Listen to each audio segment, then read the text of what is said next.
Law of attraction की techniques जो भी आप लोग लगा रहे हो अपनी अपनी विशेस को मैनिफेस्ट करने के लिए, लॉ ऑफ अट्रैक्शन को फॉलो करते समय किन 2 चीज़ों का बहुत ज़रूरी ध्यान रखना है, जो अगर आपने सही तरीके से कर लिया इन चीज़ों को इनकॉर्पोरेट, तो आपकी विश पलक झपकते ही मैनिफेस्ट हो जाएगी। एंड यस, बहुत जल्दी मैनिफेस्ट होगी, लेकिन आपको इन 2 चीज़ों का बहुत ज़्यादा ध्यान रखना होगा। सबसे पहली चीज़ क्या है, जब हम लॉ ऑफ अट्रैक्शन में आते हैं तो हमें ये बिलीव कर लेना होता है कि हमारी विश मैनिफेस्ट हो गई है। उसी बिलीव के साथ हम आस्क करते हैं और ट्रस्ट करते हैं यूनिवर्स पे। ये तो हम सबको पता है, ओके, क्योंकि हम जो भी अपनी विश किसी टेक्निक में लिख रहे हैं तो उसे प्रेजेंट टेंस में लिखते हैं कि वो है हमारे पास, ठीक है। इसके साथ साथ आपको सब अपने विश के लिए खुद को, अपनी विश को कंप्लीटली सरेंडर करना होगा। सरेंडर पहला नियम। दूसरा, इजी गोइंग रहना है, ओके।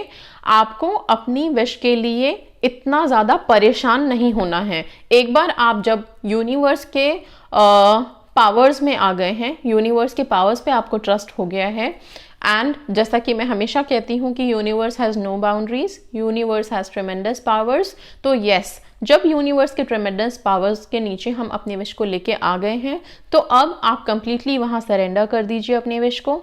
उसके लिए बार बार डेस्परेट होने की ज़रूरत नहीं है, सोचने की ज़रूरत नहीं है कि कब मिलेगा, क्यों नहीं हो रहा, कैसे होगा, क्या हो रहा है। एक बार आपने अपनी विश लिख दी तो उससे रिलेटेड कुछ सर्कमस्टांसेस अगर अप एंड डाउन आ भी रहे हैं तो भी अब अपने आप को उतने पॉजिटिव जोन में रखेंगे कि बस मैंने सरेंडर कर दिया है, अब जो है वो सब यूनिवर्स का काम है, यूनिवर्स को देखना है, मुझे पता है मेरी विश मैनिफेस्ट होगी। इस पॉजिटिविटी के साथ आपको सरेंडर करना है। दूसरा, इजी गोइंग रहना है। मीन्स बहुत ज़्यादा परेशान होके रोना नहीं है। लोग एक तरफ लॉ ऑफ अट्रैक्शन की टेक्निक्स लगा रहे हैं, दूसरे तरफ रो रो के बेहाल हो रहे हैं, थोड़ा सा भी अप एंड डाउन है तो बस रोना शुरू। नहीं, आपको जितने इजी गोइंग आप लाइफ में रहोगे, सिर्फ इन टेक्निक्स या एक विश के लिए नहीं है, ये लाइफ का नियम है। आप जितना इजी गोइंग रहेंगे लाइफ में, उतना अच्छे से आप हर विश मैनिफेस्ट करेंगे, हर चीज़ों को अट्रैक्ट करेंगे। सो प्लीज़ सरेंडर के साथ साथ इजी गोइंग रहना बहुत ज़रूरी है। आपकी विश है, आप यूनिवर्स के टच में हैं, यूनिवर्स के लिए आप लॉ ऑफ अट्रैक्शन की टेक्निक्स अप्लाई कर रहे हैं। उन टेक्निक्स को जब आप अप्लाई कर चुके हो, कंप्लीटली सरेंडर कर चुके हो, सरेंडर मीन्स आप मान चुके हो कि आपकी विश आपके पास है। प्रेजेंट टेंस में लिखने का यही मतलब होता है। तो जब आप मान चुके हैं तो प्लीज़ कंप्लीटली अपने आप को उसमें सरेंडर कर दीजिए कि यस, ठीक है। और जब सरेंडर कर चुके हैं उसके बाद आपको इजी गोइंग रहना है। इजी गोइंग मीन्स हमारे आसपास बहुत से लोग होते हैं जो आपको हमेशा कुछ ना कुछ नेगेटिविटी देते रहेंगे। सपोज आप किसी जॉब के लिए इंटरव्यू में निकलने वाले हैं और कोई आपका ही फ्रेंड बोल दे कि वहाँ पे जॉब के लिए जा रहे हो, वहाँ तो होना बड़ा मुश्किल है, वो तो बहुत ही हाई फाई कंपनी है, या समथिंग लाइक दैट। या कोई रिलेशनशिप है and then you are manifesting your partner, और कोई आपको आपका ही फ्रेंड बोल दे कि नहीं वो नहीं करने वाला, शादी इतने दिन हो गए। तो ये जब चीज़ें नेगेटिव आपको सुनने के लिए मिलती हैं, उस टाइम पे उन चीज़ों को कंज्यूम नहीं करना है।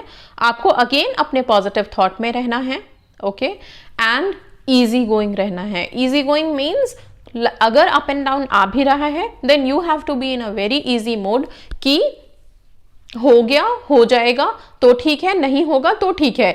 एक बार के लिए ये एटीट्यूड अपने अंदर लाना है। आई नो उन लोगों के लिए थोड़ा मुश्किल लग रहा होगा कि ऐसा कैसे, हम सोच भी नहीं सकते कि नहीं होगा। जो रिलेशनशिप में लगे हुए हैं या और कुछ चीज़ है उसके लिए अगर वो मैं ये बोल रही हूँ तो हो सकता है उन्हें लगे कि ऐसा कैसे सोच सकते हैं हम कि नहीं होगा। बट इस एटीट्यूड में आना बहुत ज़रूरी है मैनिफेस्टेशन में। जिस वक्त जितने लोग इन एटीट्यूड में आ जाते हैं कि मिल गया तो ठीक है, नहीं मिला तो भी इट्स ओके, मेरा जो था काम मैंने कर लिया, अब आई हैव सरेंडर्ड, अब सरेंडर हो गया, अब आई एम बस happy, I am in a very happy mode, ठीक है। तो आप अट्रैक्ट करने वाले एक मोड में आ जाओगे, आप मैग्नेटिक हो जाओगे, ठीक है। And this magnetism will help you in attracting everything in your life. अपनी विश को भी बहुत जल्दी आप अट्रैक्ट कर पाएंगे।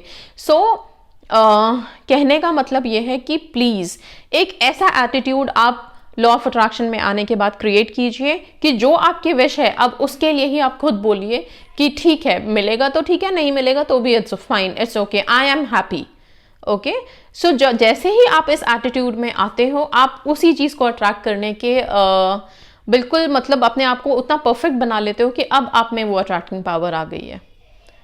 सो these are the true things which you need to incorporate, ताकि आप जल्दी से अपनी विश मैनिफेस्ट कर पाएं. एंड यस, एक बार आप इस मोड में आ गए, आप खुद देखोगे कि आपकी वही ड्रीम, वही विश बहुत जल्दी अट्रैक्ट हो पाई है. इवन जितने भी सक्सेस स्टोरीज मैंने सुनाए हैं अभी तक, उसमें भी ध्यान से देखिए, ध्यान से सुनिए, बहुत से लोग बिल्कुल जब एकदम सरेंडर कर देते हैं तभी मैनिफेस्ट कर लेते हैं.